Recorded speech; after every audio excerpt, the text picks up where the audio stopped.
What's up guys, Chuck Palmer here. We love our vehicles, but they can be very expensive to maintain. There are some simple things we can do to have our vehicles running for a long time without being an advanced mechanic. In this video, I will take you through some of these things. If you learn to do all these things comfortably, you might be able to start diagnosing problems to ultimately learn to fix them one day.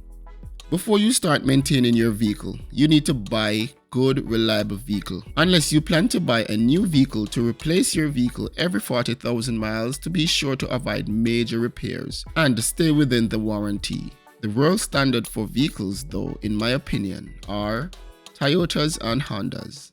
These vehicles are known to reliably go over 200,000 miles without major repairs. You might be able to get away with some other make and model vehicles, but sticking to Toyotas and Hondas without a CVT transmission. CVT transmissions are not yet developed or perfect, so these tend to break down and these tend to fail. They are still not yet good transmission in 2025. Maybe a few years from now they will improve these. In this video, I will be explaining what to do to maintain your vehicle. I won't be explaining how to do it. There are 4 basic repairs that everyone owning a vehicle should know how to do. And at the end of the video, if you can't, please watch some YouTube videos to find out how to do them. I will start with the most critical, and it is how to do oil and filter change. Please learn how to do an engine oil and filter change. Transmission oil and filter change is also necessary, but you can take it to the shop because that's not needed to be done very often.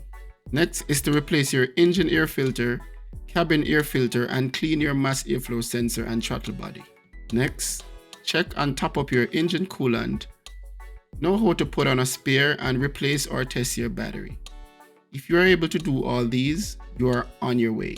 Now to the second thing, be very observant while driving. Listen for unusual sounds, squeaks or clunks.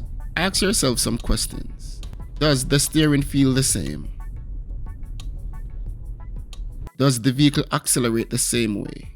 Does braking feel the same way? If they are not, there might be a problem. Do not try to avoid them. Sometimes it's a cheap and small fix, but if left alone, it can turn into an expensive repair. Next, take note of the lights on your dashboard.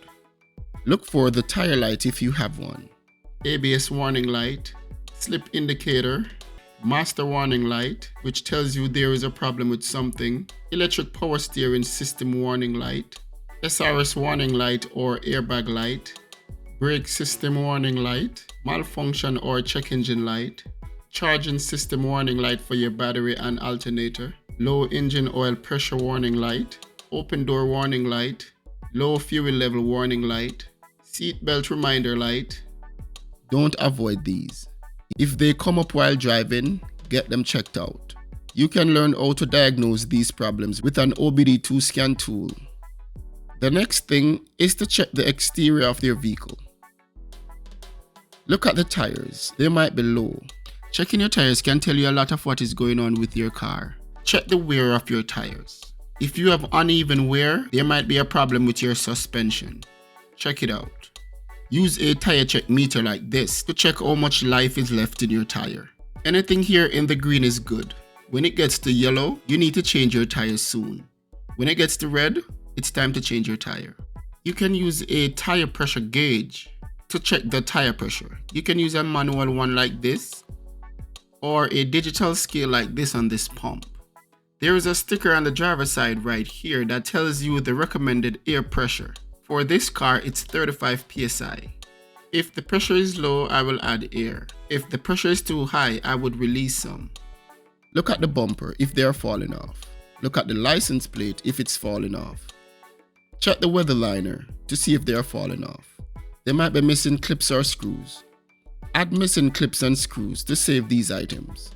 If they fall off, they might be damaged or lost and you will have to replace them, which might be costly. But you can replace the clips and screws, which are not expensive. The next thing is to pop the hood and check a few things. There are a lot of components here, but over time you will understand what's happening here. The main thing to check is engine oil level. Check the engine oil level when the vehicle is cool and on a level surface. Also check this engine oil cover. If you see white substance here, it might be a bad day, which means that your engine head gasket might be blown. Check the engine coolant when the engine is cool. It is dangerous to open this while it is hot. Ensure that the engine is not hot. Also check the coolant overflow bottle here. If it's low, top it up and also top up the radiator. Check the brake fluid of your vehicle. If it's low, top it up. Note that if it's low, your brake pads might be low or you have an oil leak. Check it out. Check your power steering fluid if you have one. This 2014 Highlander has an electronic steering control, but this 2007 Honda Civic has a manual power steering and the power steering fluid is right here. If you have an engine cover like this, remove it and do a good inspection. Look for oil leaks or breaking any cable or wires. So far, this is dry and it looks good. Finally is to check under the vehicle.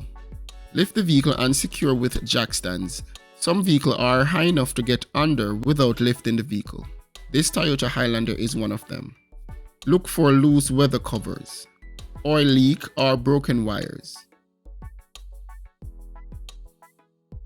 If everything looks good, you are pretty much done. Taking your car to the garage can be very expensive.